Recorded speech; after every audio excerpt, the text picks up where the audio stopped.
The morning of the will reading, the city of Crestwick wore its usual mask, polished glass towers reflecting a pale winter sun, the air sharp with the scent of snow that refused to fall. I stepped out of the elevator on the 42nd floor of Calder and Wren, the oldest law firm in the state, and the receptionist's smile froze when she saw my face. She knew. Everyone in that building knew something was coming. They just didn't know whose blood would be on the marble when it was over. I wore charcoal wool and silence. In my bag lay a single object. A thick, blood-red folder sealed with antiquated tamper-evident tape bearing the firm S original Cresta scale balanced on a sword. My grandmother had pressed it into my hands 3 nights before she died, her papery fingers trembling but her eyes steady as winter stars. "Only 2 miles, Calder," she'd whispered. "And only if they laugh," they laughed. The conference room was a cathedral of money, 60 feet of burled walnut, crystal water pitchers sweating in the overheated air. And at the far end, my parents Gordon and Elaine, Russell arranged like a Renaissance painting titled Entitlement. My father's navy blazer gleamed with brass buttons. My mother's cream silk blouse looked freshly pressed by the tears of orphans. They held hands atop the table, a portrait of pious grief. When I entered, my father's chuckle floated across the room's soft nasal, the sound a man makes when the maid drops a tray. My mother lifted a lace handkerchief to her lips, but her eyes sparkled with amusement above it. "Lydia, darling," she cooed the woman who once charged me for the electricity used by my nightlight. "You really didn't have to come. We'll send you one of grandmother's brooches, something tasteful." Mr. Calder, senior partner, silver-haired patron saint of wealthy widows, cleared his throat. He looked unwell. "Shall we begin?" He opened the blue-bound will everyone in the room already believed was the only one. The room leaned forward like vultures over carrion. I reached into my bag. The red folder made a soft, lethal thud when I set it on the table. I did not slam it. I simply placed it as one lays down a royal flush. Then I slid it low, deliberate till it stopped 6 inches from Calder's manicured hand. The seal caught the light like a fresh wound. Calder's face drained of color so completely I thought he might faint. His gold fountain pen rolled from lifeless fingers and clinked against the crystal pitcher. My parents' smiles ossified. Where Calder rasped, "Did you get that?" "Grandmother gave it to me," I said. My voice did not shake. It hadn't shaken since the night I found the forged power of attorney attempt in the cottage trash, the one where her signature trailed off the page like a scream. "She said you'd recognize the seal. My father recovered first." This is absurd. Mother was bedridden. She wasn't too bedridden to walk downtown 6 months ago, I said quietly. "Sign a retainer with Iris Kincaid and hand-deliver evidence to Mr. Calder, and record every dime you stole while pretending to care for her."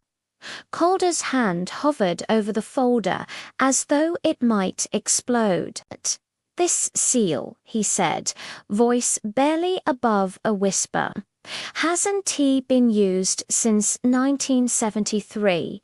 It is reserved for documents that could destroy the firm itself." The temperature in the room plummeted 10 degrees. My mother's handkerchief fluttered to the table. "There's been a misunderstanding." "No," I said.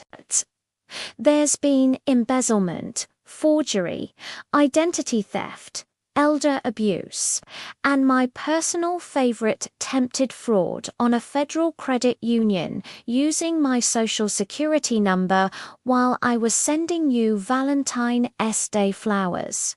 Gordon Halfrose. You poisonous security appeared as if conjured. Calder must have pressed the silent alarm the instant he saw the crest. But 2 guards in charcoal suits placed themselves between my father and the table like bookends made of muscle. Calder finally touched the folder. His fingers left damp prints on the red cardstock. "I am halting this reading," he announced. "The estate is frozen. The probate court will be notified within the hour." And this, he lifted the folder as though it burned, goes directly to Judge Halloway and the district attorney. My mother began to cry real tears this time, the kind that come when the yacht is suddenly, undeniably sinking. I stood. "One last thing," I said, addressing my parents for the first time as equals rather than creditors. Grandmother left a note on the inside cover. I wasn't supposed to read it until the seal was broken, but Iris made an exception. I opened the folder just enough to withdraw a single yellowed sheet in Estelle's spidery hand to my son and daughter-in-law. "If you are reading this, it means you contested my will. Congratulations, you just forfeited the $5,000 I left you for the purchase of a conscience. I hope it was on sale. Love always, because I am a better woman than you ever allowed me to be. Estelle Marie Russell." I folded the note, slipped it into my pocket, and walked out. Behind me, I heard my father's voice crack like cheap veneer. "Lydia, I did not turn around. I had already paid that bill in full." 6 weeks later, the cottage on Harrow Lane was mine, free of liens, free of ghosts that charged interest. I fixed the back step, myself Estelle's old toolbox open beside me, the scent of pine shavings rising like incense. When the final nail went in, I sat on the porch with a glass of iced tea and listened to the quiet. No ringing phone demanding I float them till Friday. No guilt trip disguised as maternal concern. Only wind in the cedars and the soft creak of a house that finally belonged to someone who would never send an invoice for the air she breathed. Somewhere across town. A house with beige vinyl siding was being auctioned to satisfy a $142,000 restitution order. I didn't go watch. I'd seen enough foreclosures in my life. This one wasn't mine to attend. I raised my glass to the empty chair beside me. "Thank you, Grandma," I said to the breeze, and for the first time in 33 years, nobody answered with a bill. 51S. The sound was small, almost polite, the way people laugh when a child wanders into a boardroom wearing bedroom slippers. My father's shoulders shook once, a silent huff through the nose. My mother lifted her lace handkerchief to her lips, but the crinkles at the corners of her eyes betrayed her. They thought I had come to beg. I said nothing. I simply reached into my bag, drew out the red folder, and laid it on the 60-foot slab of walnut as though I were dealing the final card in a game they didn't yet know they had lost. The seal caught the chandelier light like a fresh arterial spray. Miles Calder, senior partner, guardian of 3 generations of Crestwick fortunes, went the color of old ash. His Mont Blanc rolled from his fingers, clattered across the table, and came to rest against the blue-bound will he had been about to read. The pen kept rolling slowly until it fell off the edge and cracked against the marble floor. No one moved to pick it up. My father's chuckle died mid-breath. My mother's handkerchief fluttered down like a surrender flag. Calder stared at the folder the way a bomb tech stares at a device with no visible timer. "Where?" he croaked. "Did you get that?" "Grandmother gave it to me 3 nights before she died," I said. My voice was quiet, but it carried the way winter air carries, sharp, clean, impossible to ignore. "She told me to bring it only if you laughed." I let that settle. Then I added, "She also told me you would recognize the seal." Calder did. His pupils contracted to pinpricks. The crest on the tamper-evident tape hadn't been used since 1973. It was reserved for files that could burn the firm to the ground and sow the earth and still leave enough liability to haunt the partner's grandchildren.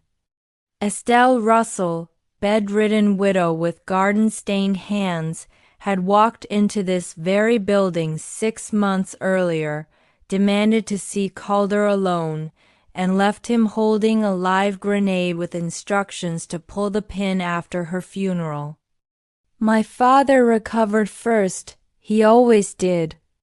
Anger was his native language. "This is preposterous," he said, leaning forward. "Mother was delirious on morphine. She couldn't. She was lucid enough," I interrupted, "to record every withdrawal you made from her account starting in 2019. Lucid enough to photograph the forged signatures. Lucid enough to hire Iris Kincaid as co-counsel and pay her retainer in cash so you wouldn't see it on the bank statements you were intercepting." My mother made a small wounded sound.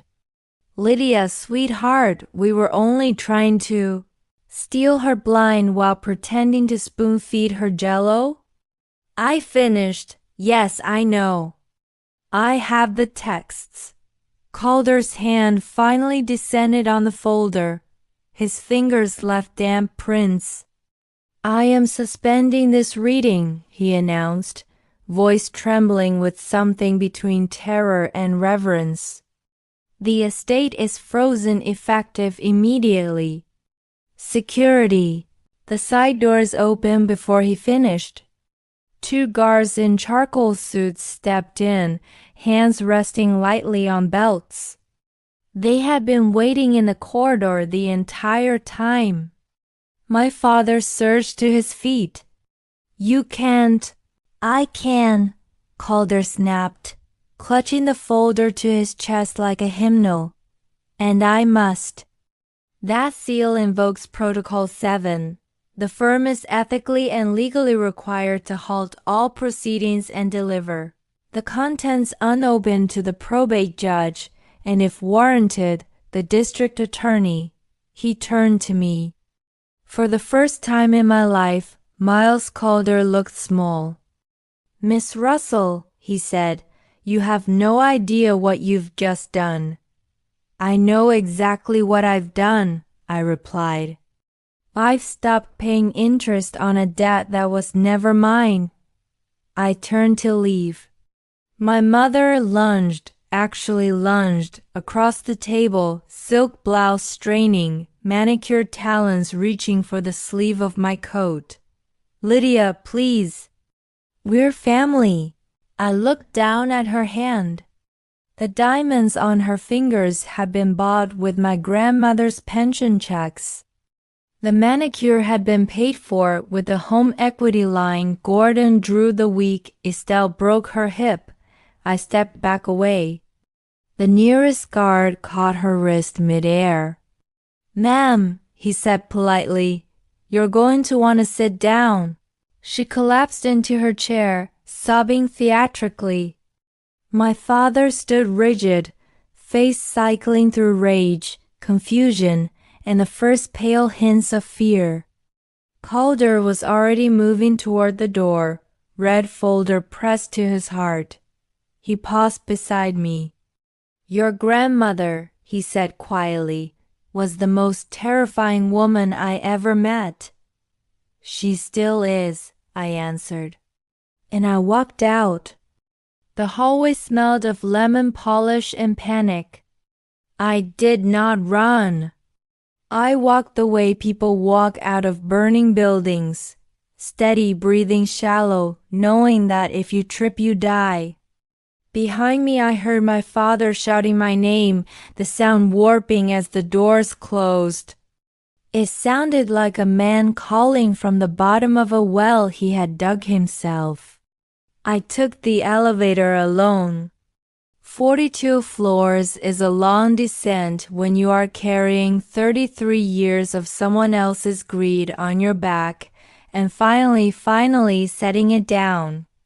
When the doors opened to the lobby, sunlight poured in through plate glass. I stepped into it like baptism. I did not look back.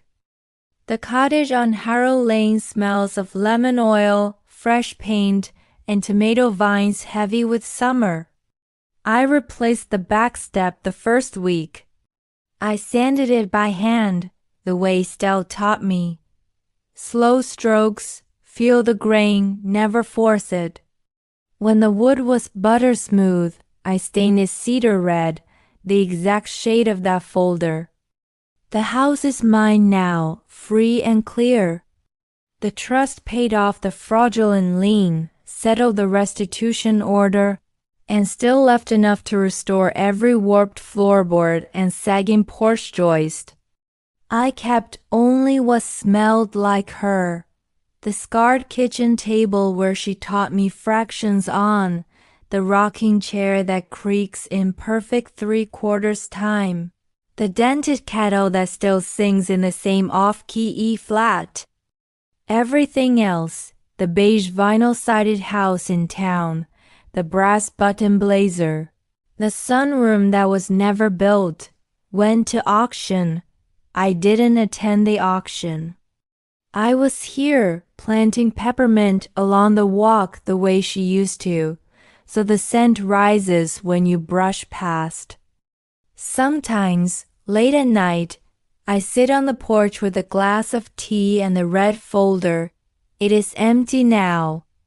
Every page lives in evidence lockers and court records and the nightmares of two people who no longer have my phone number. I keep the cardboard itself. It has become a planter on the windowsill. In it grows a single stubborn rosemary bush, the kind that survives frost, drought, and neglect. Rosemary for remembrance. I water it every morning. I never send the bill. Across the county, my parents live in a one-bedroom apartment above a dry cleaner that smells perpetually of chemicals and regret. The restitution order follows them like a shadow with teeth, garnishments, liens, the slow bleed of pride. I hear updates the way one hears distant weather reports. Interesting, but no longer relevant to my forecast. They tried once to reach me. A letter forwarded by Iris, postmarked from a town 2 states away where they thought I wouldn't trace it. 8 pages of blame, scripture, and bargaining, ending with a single line in my mother's looping hand.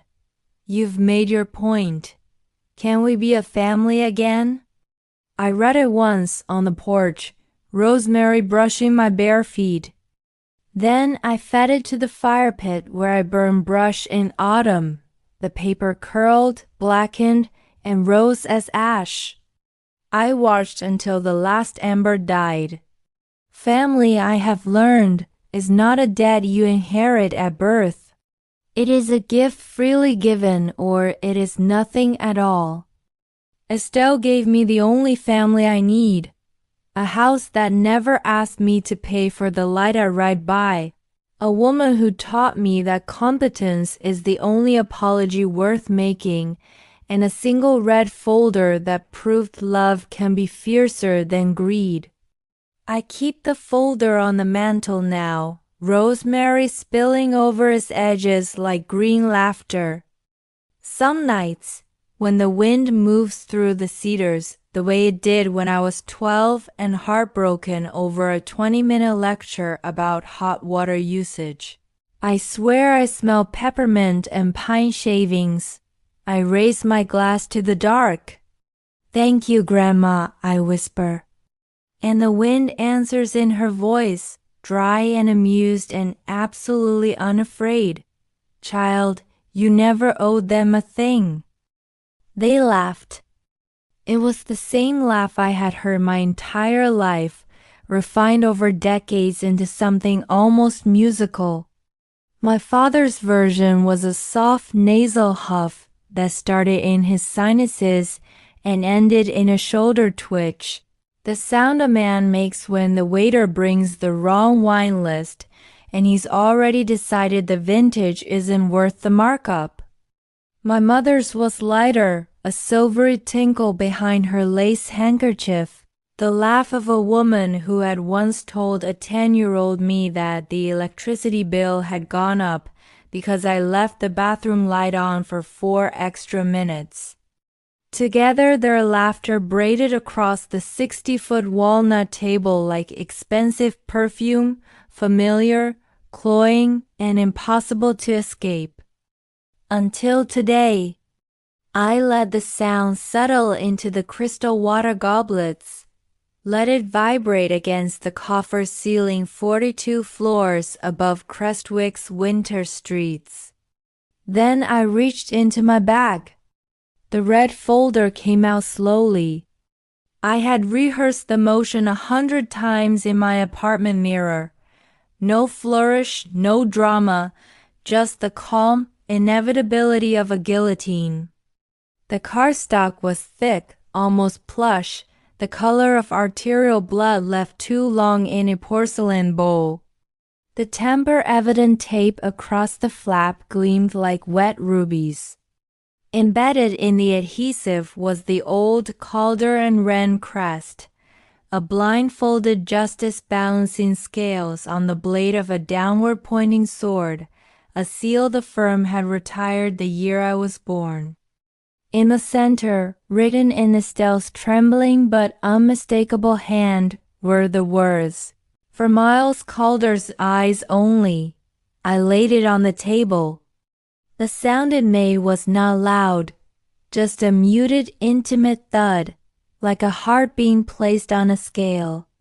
Then I pushed. The folder traveled the polished walnut the way a chess piece slides into the final checkmate square. No one saw coming. It whispered over the wood, leaving a faint trail of condensation from my fingertips. It stopped exactly 6 inches from Miles Calder's right hand. The air changed. You could smell it. The sudden metallic tang of fear mixing with the mahogany, the bergamot in Calder's cologne.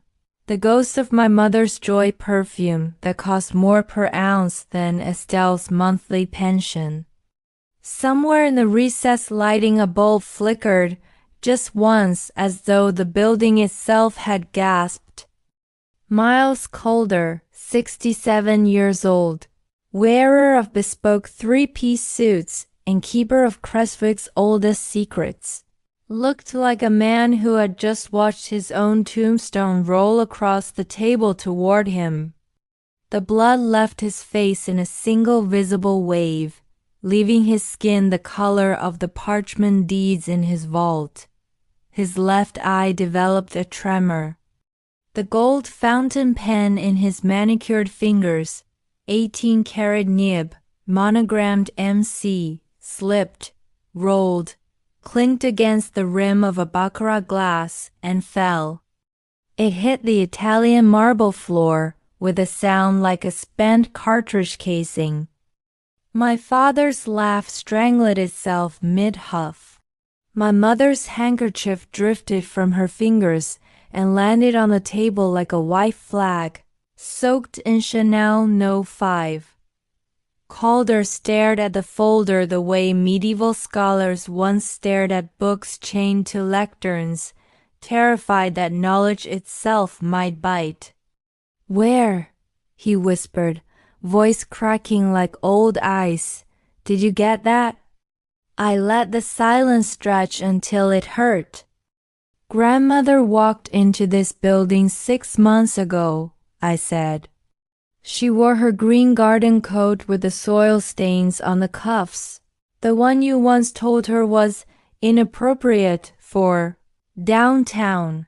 She waited 43 minutes in your lobby because the receptionist assumed she was someone's maid. Then she sat in your office, laid this folder on your desk, and told you to keep it in the firm's vault until the day her son and daughter-in-law proved, once and for all, that greed runs thicker than blood. My mother made a sound halfway between a sob and a hiccup.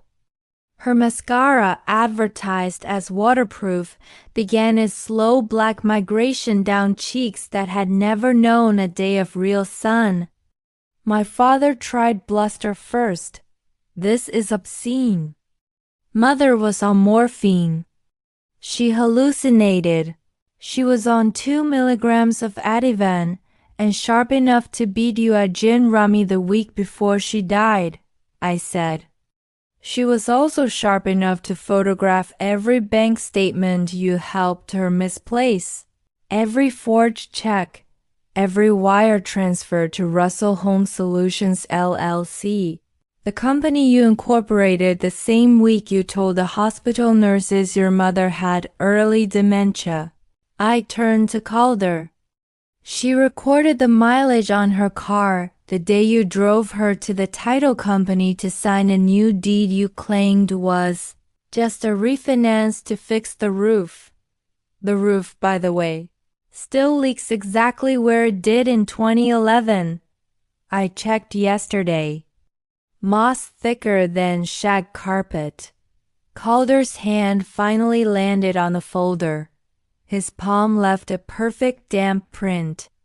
"Protocol 7, he said, barely audible. "Christ, Estelle, what did you do?"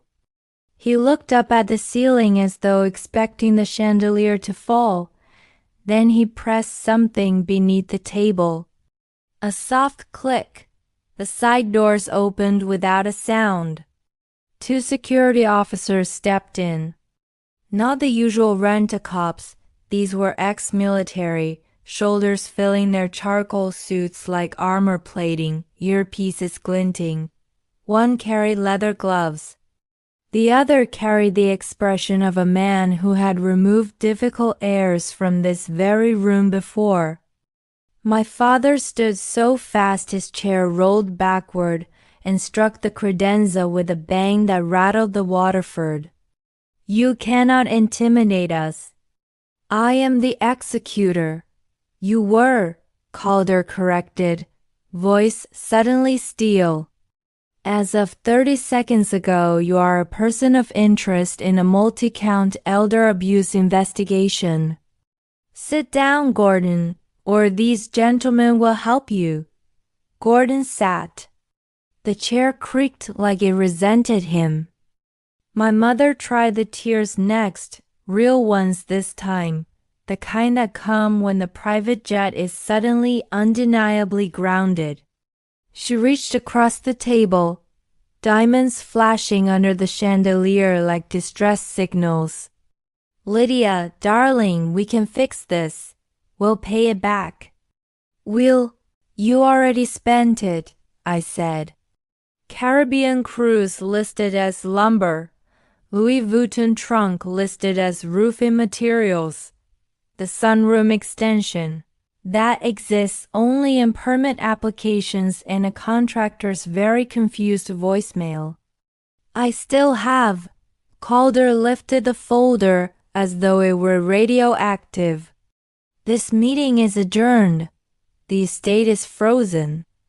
All accounts, deeds, trusts, safety deposit boxes, everything. Court order within the hour. The red folder goes directly to Judge Holloway and the D.O. He turned to me, eyes glassy with something that might have been respect or sheer terror. Miss Russell, your grandmother was a force of nature. She still is, I said. I walked out. The hallway outside the conference room was lined in dark paneling that drank the light. My heels sank into the wine-colored carpet as if the building wanted to keep me. Halfway to the elevator, I passed the partner's portrait gallery, oil paintings of dead white men in wing collars, all looking mildly dyspeptic. Estelle should have been up there among them. Garden dirt on her hem, eyes sharp as secateurs, but she never let anyone paint her. I'm not finished yet, she used to say. I reached the elevator, pressed the button. The door slid open with a sigh. As I stepped inside, I caught my reflection in the polished brass. Charcoal coat, hair pulled back severe, mouth set in a line my mother would have called ungrateful. I looked like someone who had finally stopped, apologizing for taking up space. The doors began to close. Just before they met, I heard my father's voice echo down the corridor, raw and ragged, and suddenly very small. Lydia. The door sealed. 42 floors of gravity took me down, and for the first time in my life I did not feel the weight of the fall. Estelle Marie Russell was not born gentle. She was born in 1935 on the wrong side of the Crestwick rail tracks, in a tar paper house that flooded every spring and smelled of coal smoke and boiled cabbage. Her father drove a milk truck before dawn and drank the profits after dusk.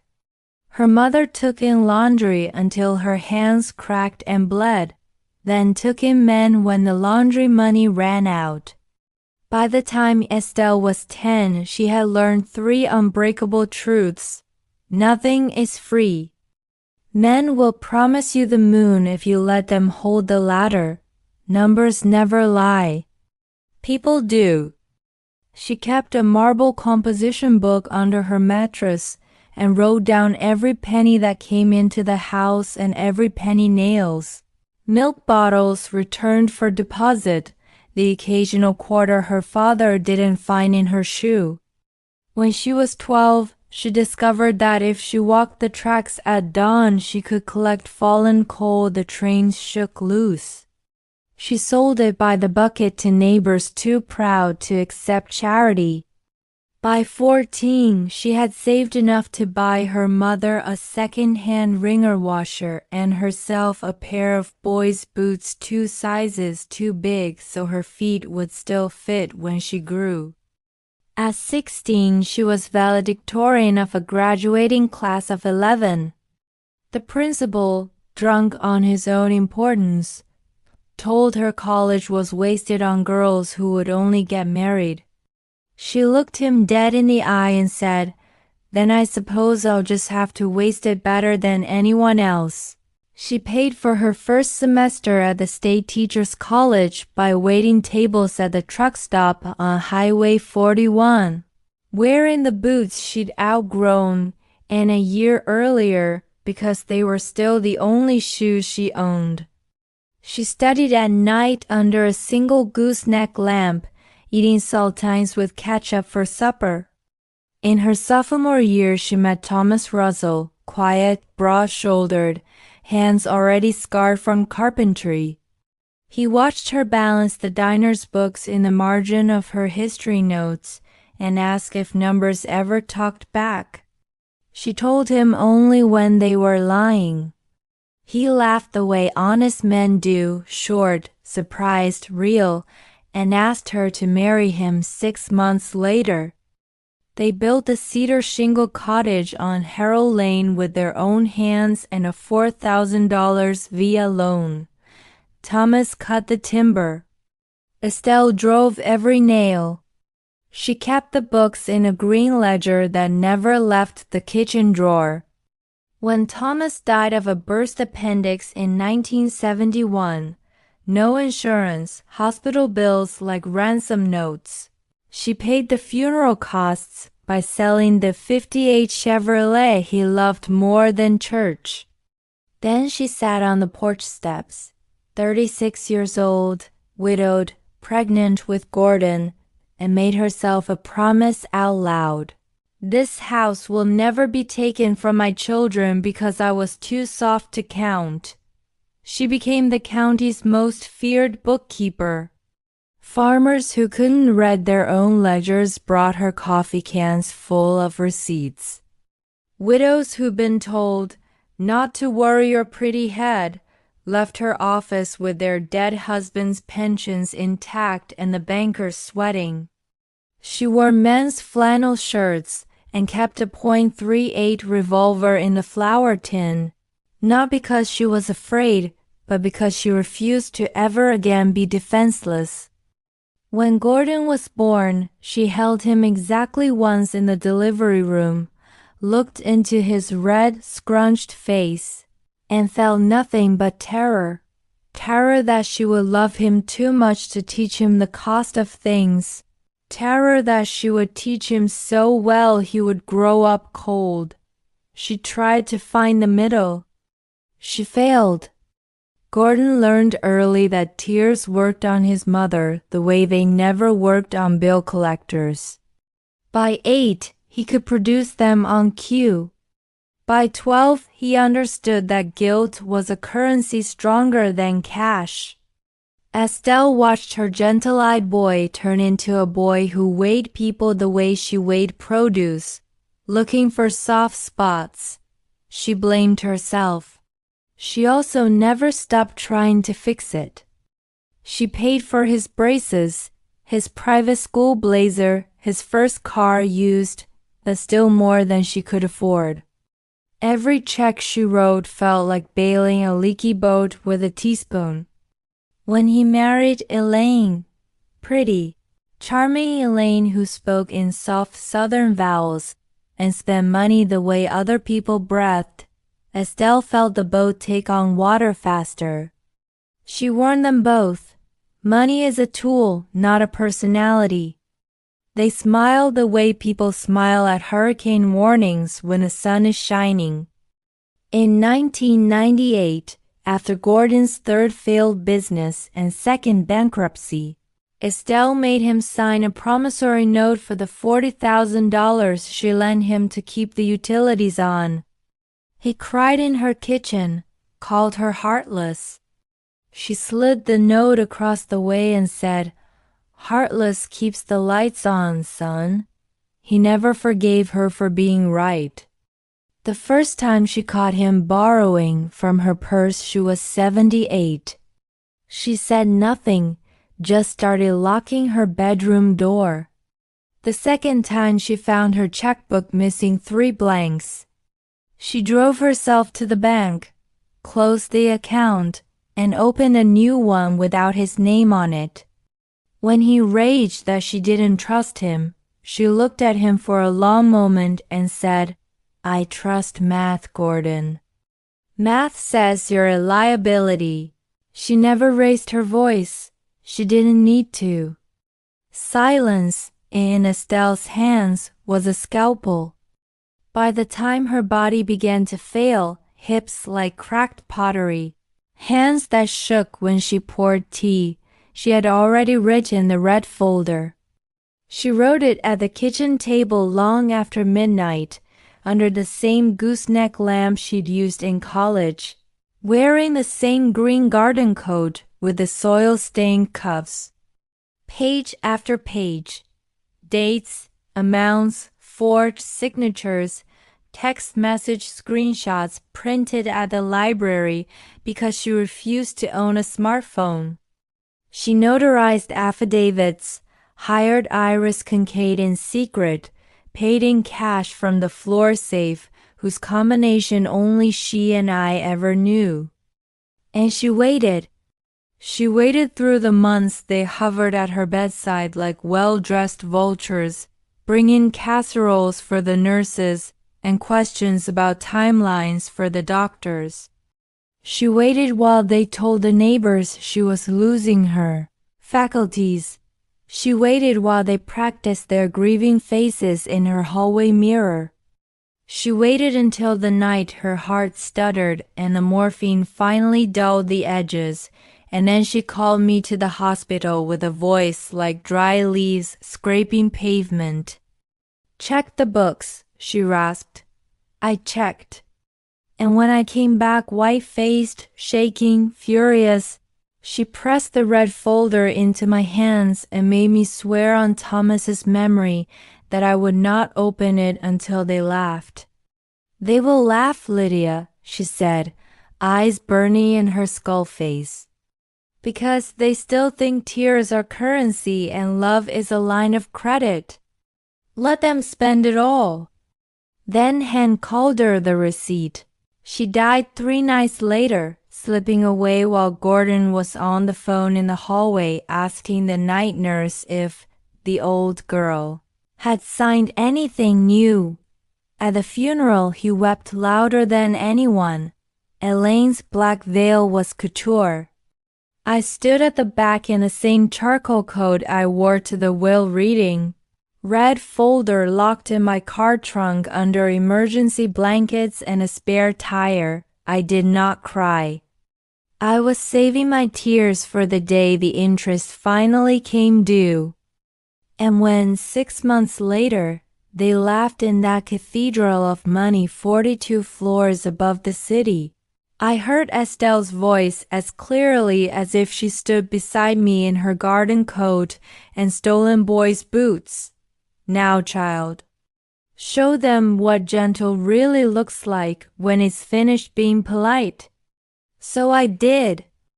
And somewhere, in whatever place fierce old women go when they leave their bodies behind, Estelle Marie Russell, coal picker, widow, bookkeeper, terror in flannel, looked down at the wreckage of her son's greed and laughed the laugh of a woman who had balanced the books once and for all. It sounded like cedar splitting in a warm spring wind. It sounded like freedom. It sounded like home. Thomas Russell was born in 1932 in a holler so deep in the Blue Ridge that the mail came by mule twice. A week and the sun didn't clear the ridge until 9:30 in the morning. His people had been carpenters since the Revolution, men who could frame a barn with nothing but an axe, a froe, and a stubborn refusal to measure twice. By the time Thomas was 8, he could square a log before most boys could tie their shoes. His father, Eli, taught him with a hickory switch and the way other fathers used bedtime stories. 1 lash for every joint that wasn't tight enough to hold water. The war took Eli in 43, a training accident at Camp Wheeler, blown apart by a misfired mortar round. Thomas was 11. The telegram came on a Tuesday.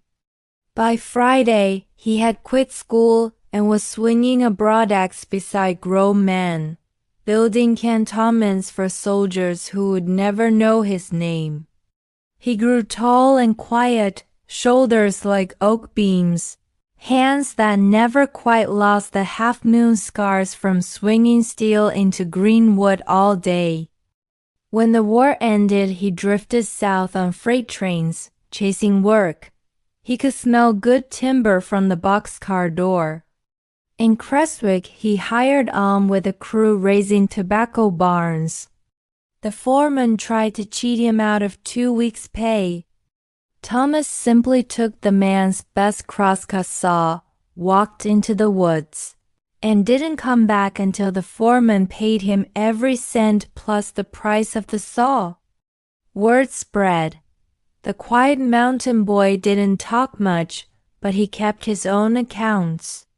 He was 22 the night he walked into the Highway 41 truck stop diner with sawdust in his hair and a hole in the sole of his boot big enough to read scripture through.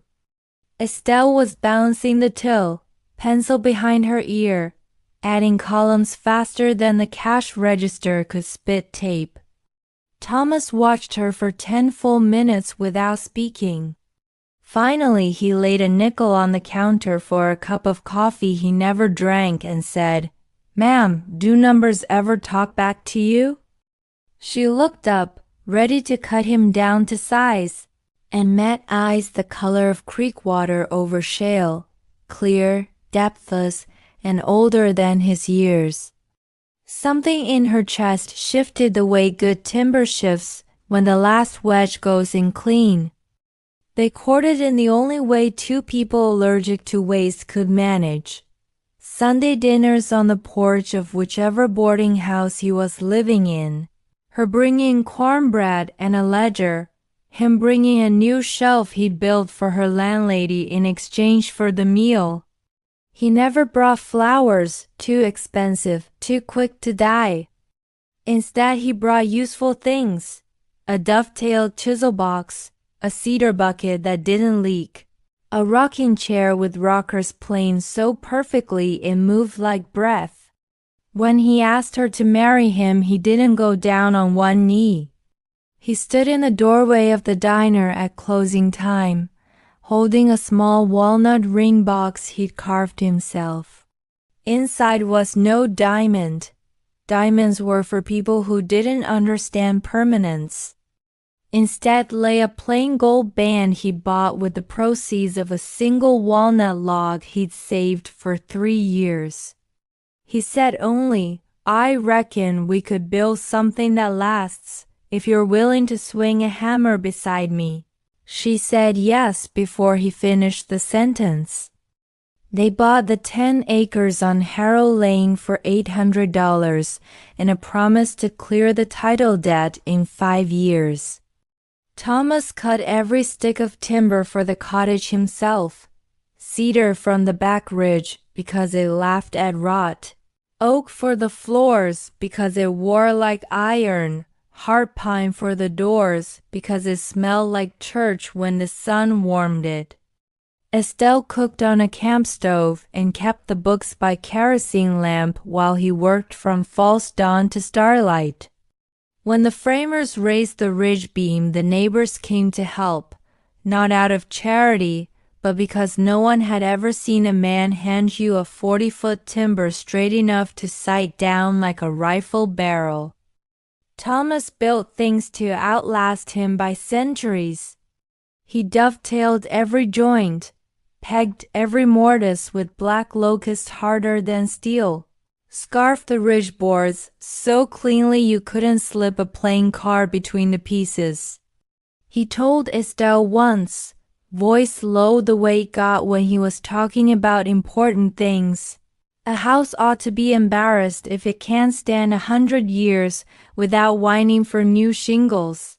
He never raised his voice, never struck his child, never came home drunk.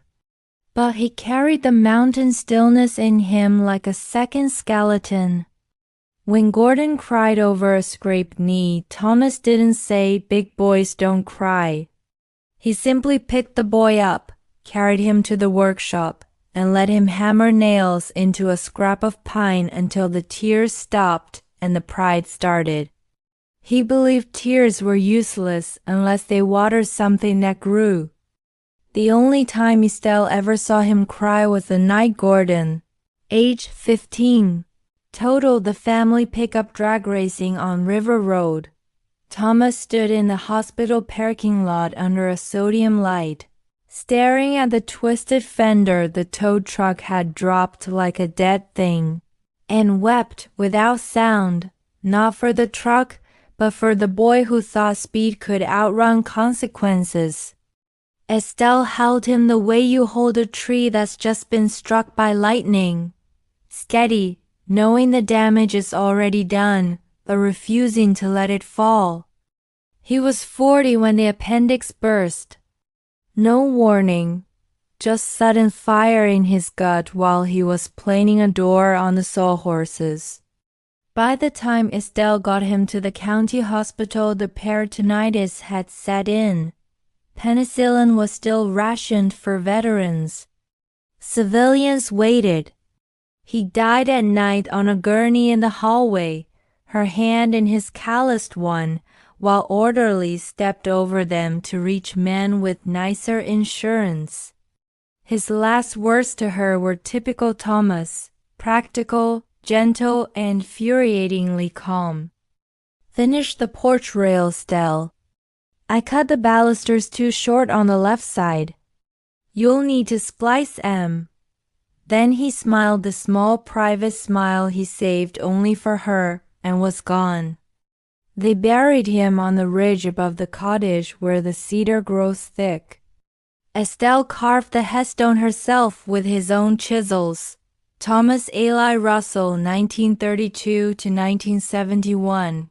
He built to last. She never remarried. Men asked.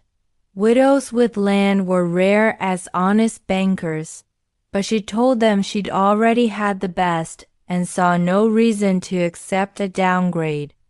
Every spring she planted a new cedar seedling on his grave. Every fall she split the deadfall from the back ridge with the same broadaxe he'd carried off the mountain. She kept his tools oiled and hanging in the exact order he'd left them, not as relics but as living things that might still be needed. When Gordon tried years later to sell Thomas's hand-built walnut wardrobe, because who needs something that heavy?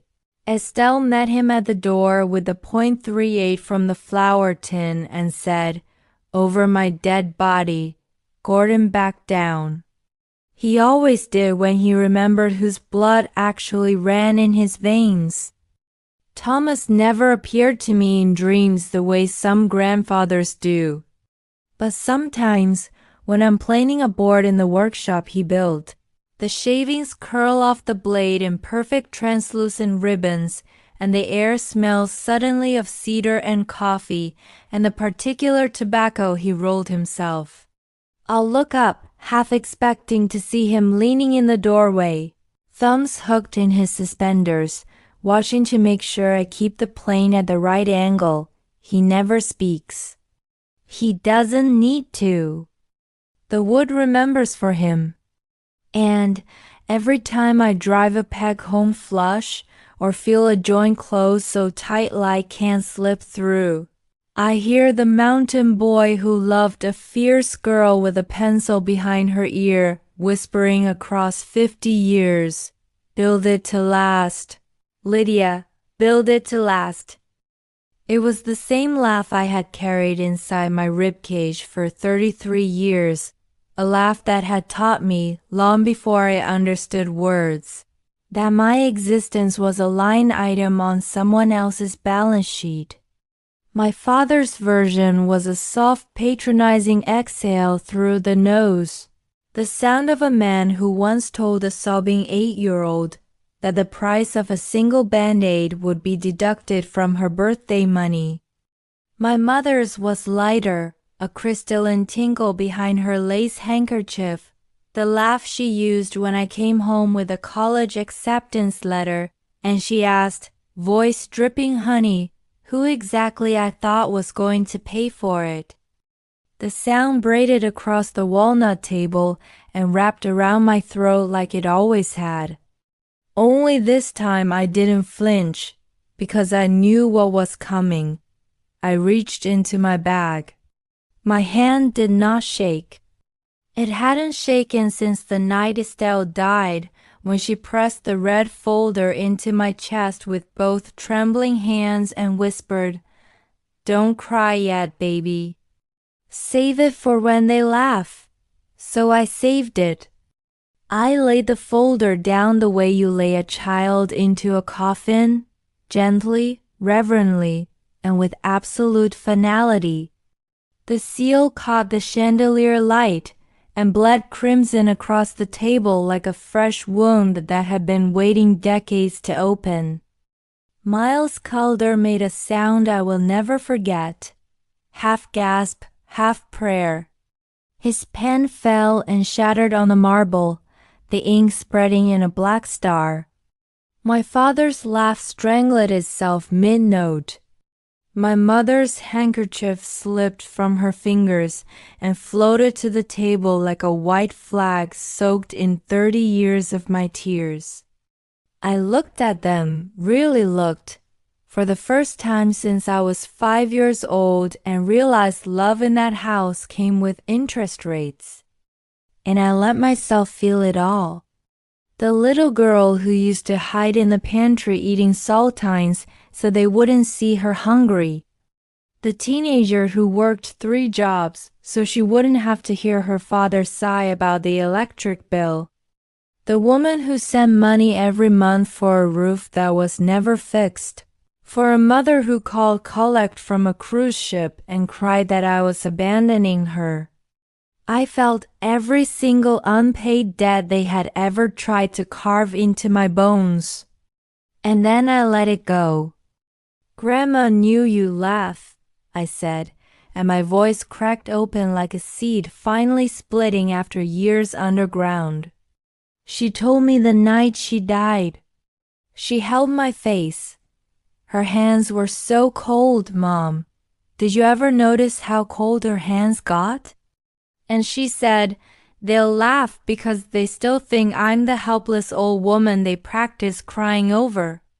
Let them laugh, Lydia, then hand Miles the receipt. My mother made a sound then, small, animal, nothing like the practiced soprano sob she used at funerals.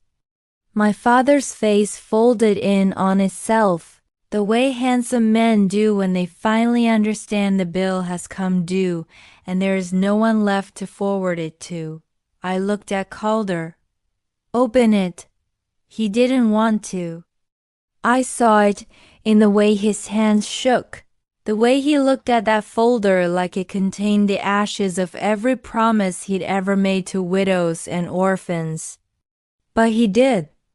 He broke the seal with a sound like tearing flesh. The first page was a photograph.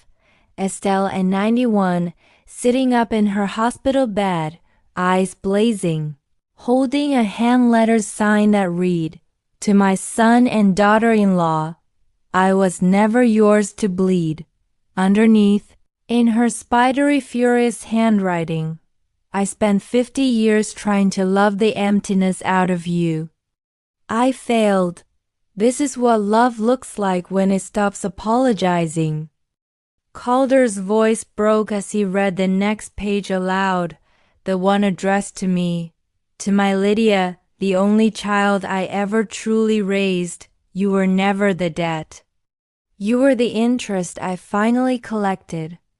I taught you numbers because I was afraid to teach you love, afraid you learned the wrong kind from the people who gave you my eyes and none of my heart. Forgive me for taking so long to fight for you. I was waiting for them to become the people I prayed they could be. They never did. So I became the monster they needed me to be so you could finally be free. The house is yours. The money is yours. The truth is yours. Live loud enough for both of us. Tear up their invoices. Burn their ledgers. And when the wind moves through the cedars at night, listen close. That's me telling you I'm proud of you for the very first time without asking you to pay for the privilege. All my love and every penny I had left, Grandma. I didn't realize I was crying until the tears hit the table, dark spots blooming on the walnut like blood on snow. My mother reached for me then, really reached. Her face stripped raw of every mask she'd ever worn. "Lydia," she whispered, and it sounded like a plea from someone drowning. Baby, please. I looked at her hand. The diamonds were gone, repoed months ago, and for the first time I saw the nicotine stains, the trembling, the bare fingers that had once pointed at every calorie I ate like it was a mortal sin. I thought of Estelle's cold hands on my cheeks in that hospital room. I thought of Thomas's voice across 50 years, build it to last. I thought of the little girl hiding in the pantry who just wanted someone to say once that she was enough without a price tag. I stepped back. I'm sorry, I said, and I meant it with every shattered piece of my heart. I'm sorry you never learned how to love anything that couldn't be converted to cash. I'm sorry I spent 33 years trying to be the daughter you could invoice. My father made a sound then. Not anger, not anymore. Just a broken, exhausted exhale, like a man who had finally looked in the mirror and seen the monster his mother had always known was there. I picked up the empty red folder, this cardboard now lighter than air, and held it to my chest the way Estelle had held me the night she died. I forgive you, I said, and the words tasted like salt and freedom, not because you deserve it, but because I do. Then I walked out. The hallway blurred. I didn't feel my feet touch the carpet. I didn't hear the elevator ding. I only felt the moment the doors closed and the weight of 33 years finally slid off my shoulders and stayed behind on the 42nd floor. I cried all the way down. Not pretty tears. Ugly, wrenching, snot-nosed sobs that tasted like every birthday I worked through, every Christmas I sent money instead of coming home, every time I said, "It's fine," when it wasn't. When the doors opened to the lobby, winter sunlight poured in like mercy. I stepped into it. And for the first time in my entire life, I didn't owe anyone a single damn thing. 6 months later, I planted rosemary in the red folder on the mantel. It grows wild now, spilling over the edges like green forgiveness. Some nights the wind moves through the cedars, and it sounds exactly like Estelle laughing, not the cruel laugh of my childhood, but the real one. The one she saved for Thomas when he brought her a perfectly planed board or a cedar bucket that didn't leak. I raise my glass to the dark. The wind answers in her voice, warm as flannel, fierce as love finally set free. That's my girl, now live. Live loud enough for both of us. So I do. And every morning when I water the rosemary, I whisper back the only invoice I'll ever send again. Paid in full. The cottage is quiet now, except for the low hum of cicadas and the soft creak of the porch swing I finally fixed last week. I sit barefoot on the top step, red folder planter beside me, rosemary brushing my wrist like a cat asking to be remembered. The sky over Harrow Lane is the color of a healing bruise, deep violet bleeding into rose gold. Fireflies stitch slow golden threads through the cedar tops. Somewhere far away, a gavel has already fallen. Somewhere closer, two people who used to be my parents are learning what it feels like to open an empty refrigerator and realize no one is coming to fill it. I don't think about them anymore, not the way I used to. Tonight I'm thinking about Estelle's last breath, how she used it not to say goodbye, but to say go. I lift the empty red folder from the planter, turn it over in my hands one last time. The cardboard is soft now, some bleached to the color of dried blood left in sunlight too long. I hold it up to the moon like a lantern. Then I let it go. It flutters once, twice, caught on the same wind that smells of cedar and peppermint and every promise Thomas and Estelle ever carved into this place. It lands in the fire pit where I'd burn brush in autumn.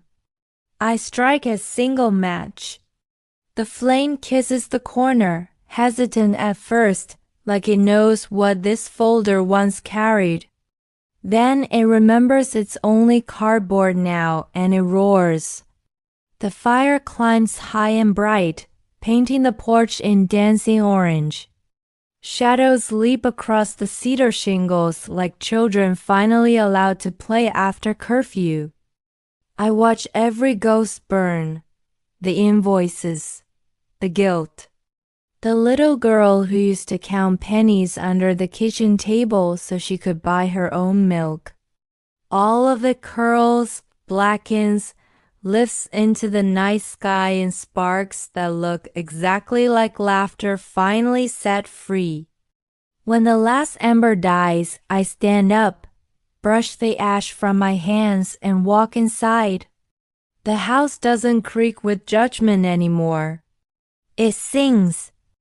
I leave the front door open so the wind can come and go as it pleases. Because this house, these 10 acres, this life, it was never collateral. It was inheritance. And tonight, for the first time, I sleep like someone who has finally truly come home. The screen door stays open. The rosemary keeps growing. And somewhere in the dark, Estelle is still laughing, the sound bright and sharp and unafraid, riding the wind through the cedars like a woman who balanced every book and still had love left over to burn the rest down. Good night, Grandma. The ledger is closed. We won. If this story made your chest tight, your fists clench, or your eyes leak in public, no judgment. I did too while writing it. Then do me a favor. Hit that like button so hard the algorithm feels it.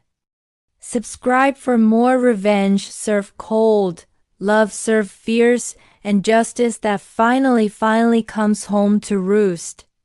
Drop a follow, ring the bell, tattoo the notification on your heart, whatever you do to never miss a story again. Because there are more Estelles out there, more red folders waiting to be opened, more little girls learning they never owed anyone their oxygen. And I'll keep telling their stories until every last invoice burns. See you in the next one, family. The door's always open.